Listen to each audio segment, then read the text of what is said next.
Yeah, I'll react to that, sure. Let's do it. So there's Agincourt, and then what's that other one called? Krejci, I think. I always use it as my background, but I think it's this one. Yeah, and I hear Agincourt. I talked about how when I was watching some Alexander the Great videos from Baz Battles or Epic History, Kings and Generals, one of those, and how he used the Alexander the Great used his archers very strangely, like putting them in front of his infantry and everyone to pelt the enemy and kind of draw them out in a sort of trap to be like, oh my god, look, archers in the. And I hear this is a big. I just remember a comment of being like, oh, you should check out the Battle of Agincourt if you want to see cool use of archery. So you better not have been lying to me. Where is it? Nope, not South Park. No. No. Here it is. My name's Connor, if you are new. I like to watch things and do stuff. Original link to the video, top of the description. Right below that, link to the Discord. Click on it. Love to have you. Send you right over there. Make sure to click the verify. Yeah, alright. Siege of Harfleur. Battle of Agincourt. Part 1.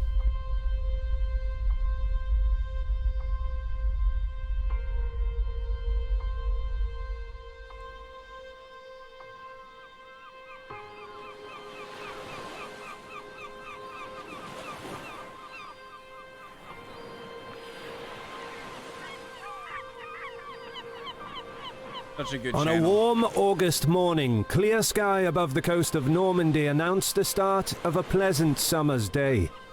Some 5,000 inhabitants of the port town of Harfleur, located close to the mouth of the river Seine, started their daily routines. By noon, French fishermen dotted the open sea, casting their nets just off the coast, when a horrifying sight appeared on the horizon. A vast array of ships heading south across the channel. The anticipated English invasion had finally come. And if you're a fan of medieval history, check out the Knights mini-series on Curiosity Stream. Make sure to use their link, guys, if you're interested in this. Gives them more money. About the journey of knights through ambushes, sieges, and their deeds on the battlefield that turned them into legends that live on to this day. Our friends over at Curiosity Stream partnered with us for this video, and as their longtime subscriber, I recommend their history documentaries where you can find topics from ancient, medieval, and more modern times. But if you're interested in other topics, Curiosity Stream is a streaming service that features thousands of some of the best, highest quality educational documentaries out there. And as our viewer, you get a special 40% discount on a yearly subscription. Not to be that I'm just curious to be that guy. Just, is there anything on there that you can't just find on YouTube? I don't want to be like putting down as, never mind. If you sign up before January the 3rd, visit curiositystream.com/historymarsh to get unlimited access to the world's top documentaries and non-fiction series for only $11.99 a year. That's just $1 a month. And use the code HISTORYMARSH when you sign up to get 40% off your yearly subscription. And by signing up on Curiosity Stream, you'll also be supporting our channel. Away. Happy holidays! Map. Nice map.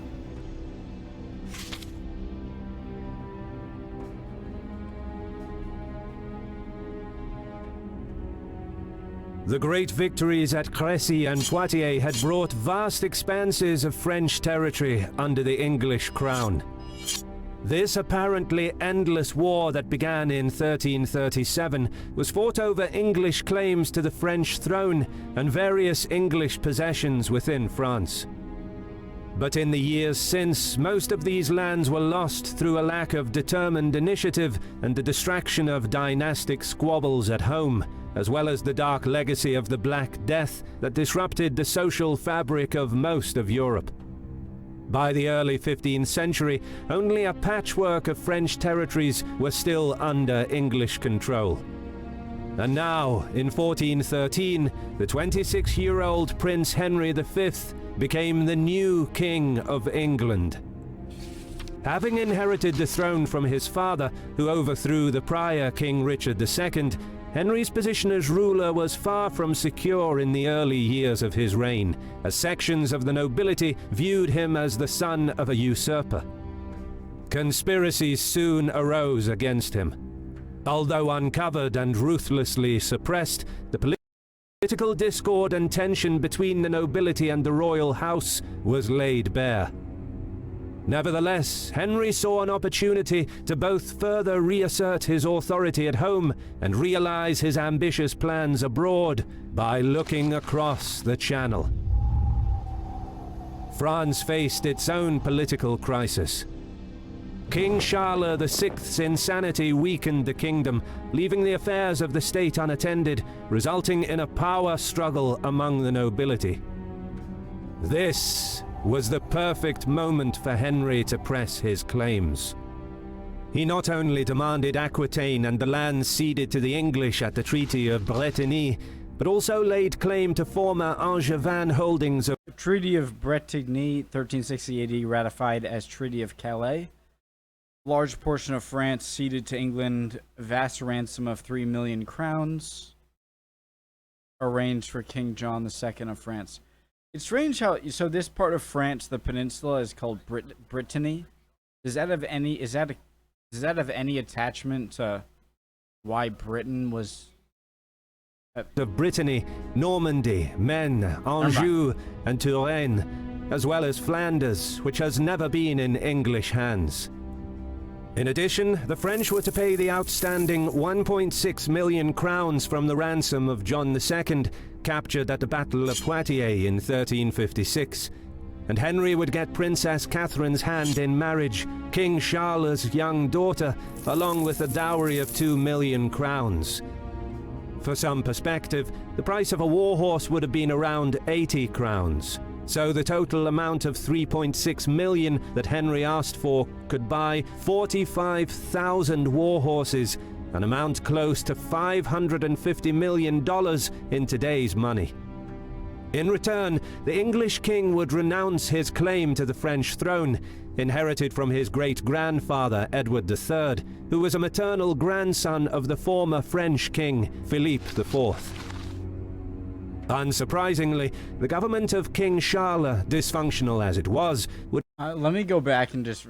I need to go back, like, the past minute and go through it, but I'm gonna just edit it quick. Okay. I think I get it, alright? So, I thought that was, like, the final offer. I have the habit of speaking, like, wait, what? Huh? What does that mean? Before I give someone a chance to... a video to explain my question, and I did it again. But so that was the so Henry, the Henry up here wanted his daughter 3.5 million francs or crowns, and in exchange of him giving renouncing the throne and giving the French territory back. I thought that was it, but that was just the first offer. The counter offer, Charles, however he says it, is you're nuts. Instead of that, crowns and an enlarged Aquitaine. Instead of that, no, you can still say in some parts of France, but you don't get my daughter, you don't get the dowry. Oh no, you do get the daughter. But you only get 600,000 instead of 3.5 million. The English saw this counteroffer as an insult, claiming that the French had mocked their claims and ridiculed the king himself. Henry seemingly believed that his claims were just, and in his mind, if he could not get justice, he would take by force what rightfully belonged to him. True to form, his preparations for war started long before negotiations with Charles broke down in June 1415. The wily English king used the protracted talks to secure the support, or at least the neutrality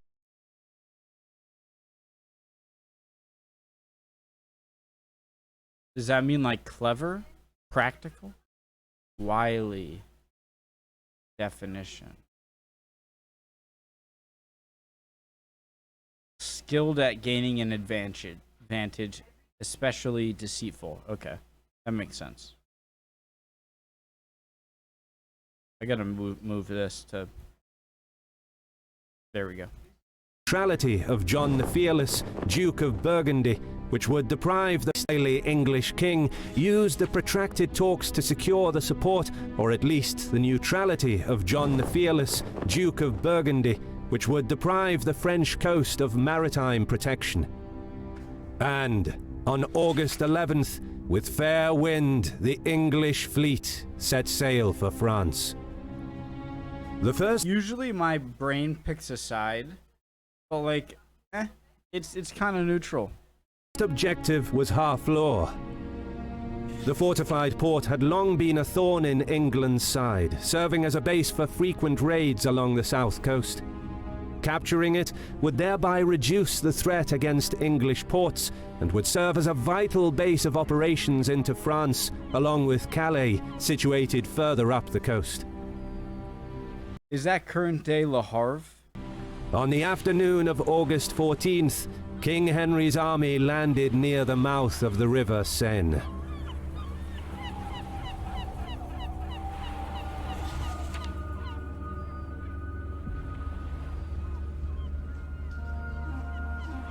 Upon landing in Normandy, the decision was made to surround the town and cut off possible reinforcements. Hold on, I wanna bring my monitor closer. Okay. And the decision.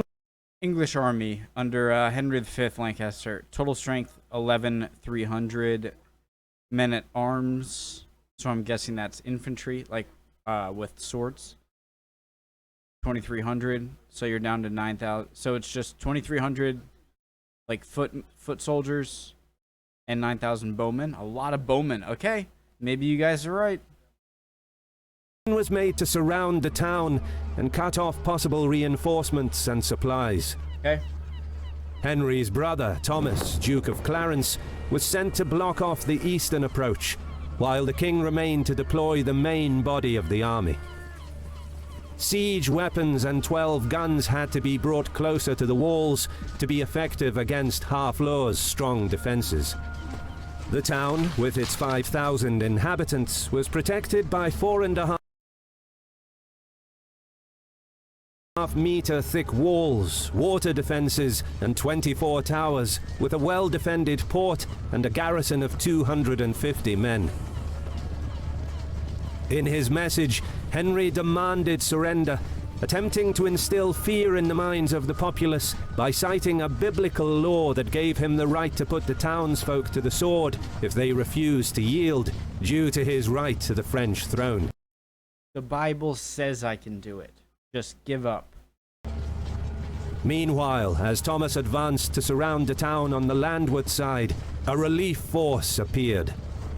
300 French men-at-arms rode with haste towards the gates, under the command of Raoul de Gaucourt. Although a small retinue, the presence of these professional soldiers would stiffen the resolve of the populace. Determined to resist the invading army, the French closed the sluice gates to inundate the valley to the north. Harfleur would not yield to Henry's demands for surrender.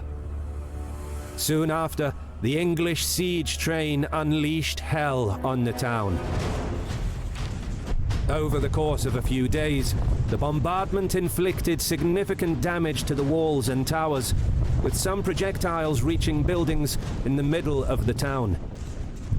The threat of death from above became a daily occurrence for the inhabitants. But the townsfolk and soldiers responded, manning the guns on the walls and bulwarks. They harassed and inflicted heavy losses on Henry's irreplaceable teams of gunners and siege engine crews, who had to get close to the walls to be effective, thereby placing themselves in a vulnerable position. 1415 AD. Okay, I just wanted to get a reminder of the date. 1415 AD. Okay. who had to get close to the walls to be effective, thereby placing themselves in a vulnerable position well within reach of the French. Guys, At night- I'm going back like 20 seconds. Screw you. They harassed That and was mean. I inflicted didn't- heavy losses on Henry's irreplaceable teams of gunners and siege engine crews, who had to get close to the walls to be effective, thereby placing themselves in a vulnerable position well within reach of the French. At night, the resilient defenders made frantic repairs to their damaged defences, much to the astonishment and frustration of the English besiegers. And by early September, some 15 days into the siege, the summer heat turned the water in the flooded valley to the north into a stagnant and foul, disease-infested swamp. I said this in the Hannibal Battle of Cannae? No. Maybe? Where it sounds gross, but if you're upstream, or if there's a pretty difficult place to besiege, obviously they could have wells within the city that can only supply so much. But like put in dead, like defecate, take a piss. If there are dead bodies, throw them in. Dead animals, just throw it upstream in the river, and obviously you still get drinking water because you can just go a bit upstream to where you're doing all that, and that all the water they get supplied it will kill them. But I forget if it was Cannae, but it was definitely Hannibal. As the siege dragged on with little progress, dysentery began ravaging the English That's army. what I would do. Oh. Who forgot? The dire situation forced Henry to adopt urgent measures. He ordered mines to be dug under the walls, intending to collapse the It's tunnels Siege of Vienna all over again. to undermine the town's defenses. However, his mining crews were frustrated by counter-tunnels dug by the French. It's Siege of Vienna all over again. The stubborn townsfolk would tunnel their way to intercept and damage the English works and Imagine that, guys. Imagine you're digging your tunnel, and you're getting over there, and then it's just like it's pitch black, or maybe you have a torch or whatever, and then just one side just collapses, and there's just your enemy right there digging the same thing. And just attack, like people must have been killed with like pickaxes or shovels, since they must have been like like it must have been surprising for both sides, just like, oh no, yeah, attack their crews, sabotaging all attempts to undermine the town's walls. Above ground, the English king ordered the wooden towers to be brought up against the wall to launch an assault on the town. But by this time, the siege went on for a month. Although not lengthy by medieval standards, it required more time and resources than Henry anticipated.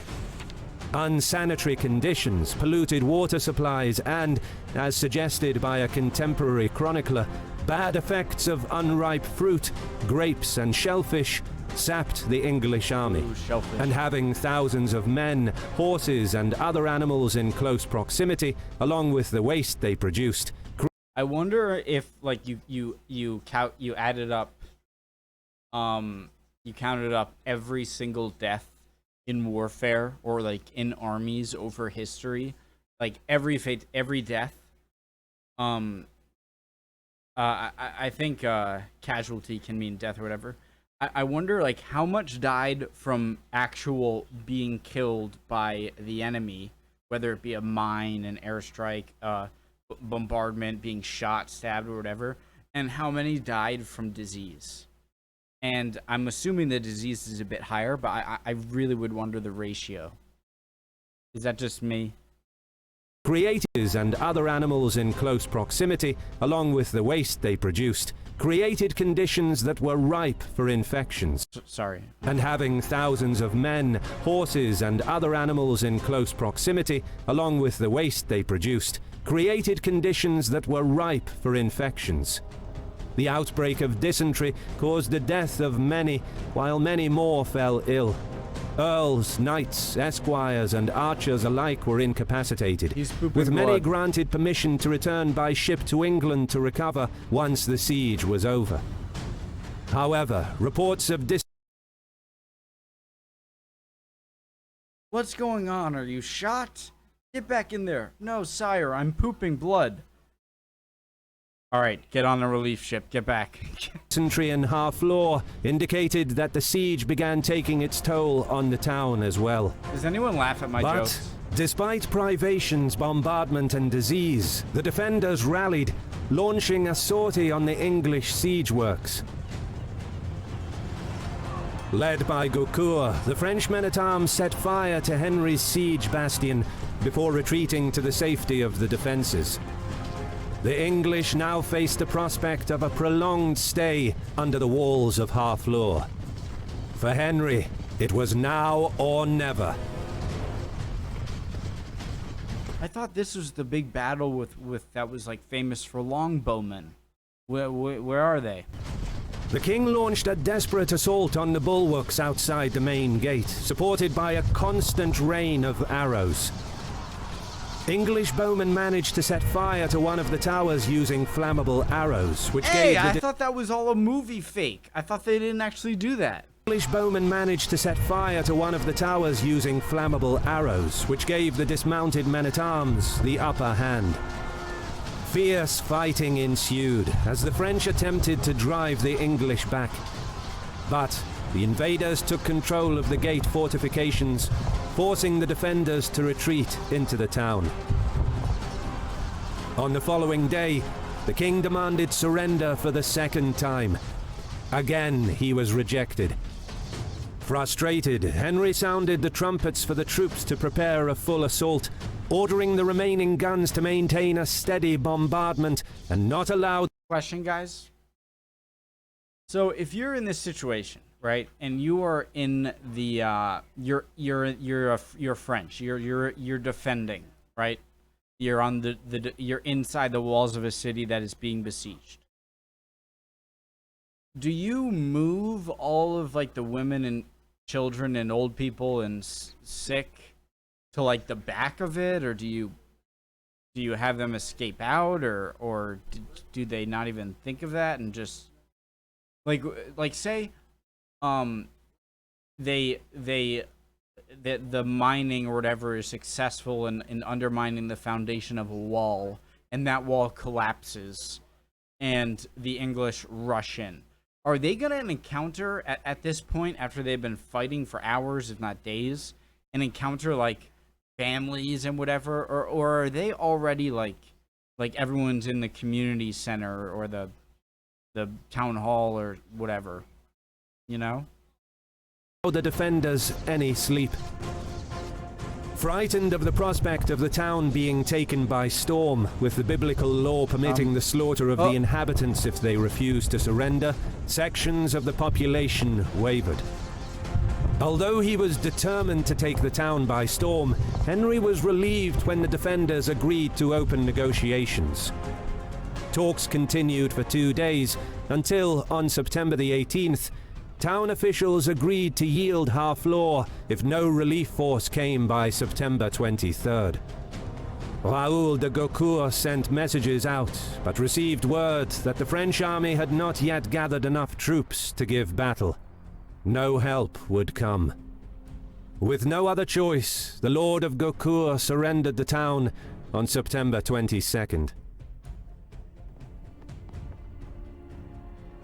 Somebody said to me, I think it was you, LXH, LightX7, the Discord mod, that the white flag doesn't always mean surrender. Are you sure? Because if it's not, if it has two meanings, then that sort of begets the meaning. Because it's supposed to be like, I'm not gonna fight back. And so if it has any other meaning other than complete surrender, then it's gonna be less effective as a surrender meaning. Does that make sense? Second. No, you idiot. I know it. Just wait. Wait. After Harfleur had capitulated, leading members of the defending garrison were set free on the condition that they gave themselves up as prisoners at Calais. English officials were placed in charge of the town, allowing the French inhabitants to remain if they swore an oath of fealty to Henry, while the rest were expelled. The invaders, meanwhile, incurred heavy losses. A third of the English army was either dead or incapacitated. Henry now had roughly 7,100 troops left at his disposal. After resting the men for a few weeks, the king garrisoned the town with 300 men-at-arms and 900 archers, before marching out into the rolling countryside of Normandy with 900 men-at-arms and 5,000 archers. Credit goes to our awesome patrons who make videos like this one possible. Guys, I'm not gonna lie, I'm sort of disappointed in you guys. Or whoever told me, where was the bowman? Where was the amazing archery? No, it was an amazing video. Don't get me wrong, I wasn't disappointed in the video as a whole. Awesome. It is part 1 of 2. So maybe it happens next episode. Wow, part 2 of 2 has more views, much more, like 75% more views than part 1. You don't see that often. I will do part 2 soon. Part 2 soon. Hope you're all doing well. See you next time.